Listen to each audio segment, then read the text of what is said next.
dhimma jimaatiin dhimma diinagdeetiin wal qabame. Mootummaan Itoophiyaa akka waraabeysaati. Waraabeysi foonarree bushaa osoo jiru nyaatee bita. Bunaa ol hundaa ol doolaara biyya kanaa kafiitu jima. Jimaan qabeenya keenya hanga namni qabu jirutti ni gurguran na waan fedhan haa fidanii.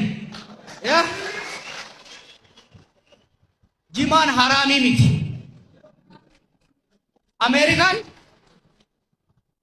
Amerikaan irra ashiishaa'uu halaal gooteeti naggadatu jirti jechuudha. Kanaaf ni dhumnaanu qamadiin hin jirtu albuun hin jiru jimaa jiraami. Jimaa kana bal'ifnee dhaabbanneeti gurgurra chaayinallee qabuu barsiifne.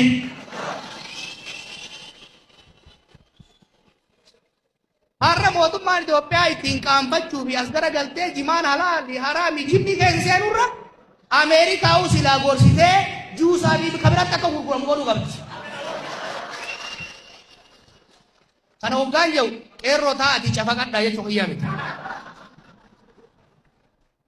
Dur gaafa nu ijoollee manguddoo qofaa jimaatti qoqama nuti ala daasatti qofa waa tuttu hin akkasii. Ala daasatti qofa waa xiqqoo tiraatiin waa tuttu qamaa jechuudha.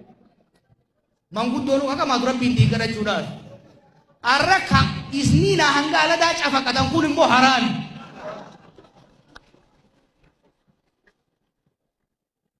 Amma namni hedduun biyya biraatitti Harargeen ni qamaati maal jedhan. Harargeen waan qamaatee ittiin dalagu hin beekan eessan ture. Ganama ni dhufa. Ooyiruu isaa qopheeffatee xiqqasho afaan kaa'ate hoggaa mirkaane ooyiruu seenaa gaafaasaa qabatee dachii buqqaasee qurxee hoggaa dadhabee gaazetti guuttataa jechuun cabsatee. Akkasii ittiin dalagu turre kan taa'aniituma guyyaa qama'aa oolanii hoggaa hirribni nama dide cabsii fudhatanii borus deebi'an kun haaraan. Qamaatii xiqqeessa oomisha dabalaa warra qama'utti gurguradha. Kana dubbiin laalamuu qabu. Kanarratti hojiin gara mootummaatiin hojjetamuu qabu jira.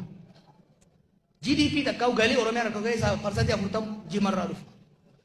Akkasiinuu haraam jechaati bushaa jechaa qabu jirti jechuudha. Maallaqa irraa dhabu. Mootummaan Oromiyaa gibira irraa harkataa jiru gibira harkachuu qaba. Gabaanis amma gara Moqotishoottis gara hunda saallitti ergamu irratti hojjetamuu qaba. Bifa aksiyoonaatti ijaaramuu qaba jedhamu sun qoratamuu jira. Mootummaan laaffate malee gama keenyaan qorannaa eegaan dhufe takka sanii irratti dalage dubbii taata. Qorannaan gahaan hojjetamee moodeelli gahaan hojjetamee mootummaanis akka itti irraa argachuu dandeessu. Daggaalleenis akka itti irraa argachuu dandeessu. Qonnaan bulaanis akka itti irraa argachuu danda'u qorannaa lafaan geenye jirra jechuudha hayyoota hojii taale. Kana hojiitti hiikuu irratti mootummaan laaffatteeti malee waan ta'uu qabu. Jimaan biyya keessa deemus ka biyya alaa deemus haalli itti naggaalee qofaa miti qonnaan bulaa.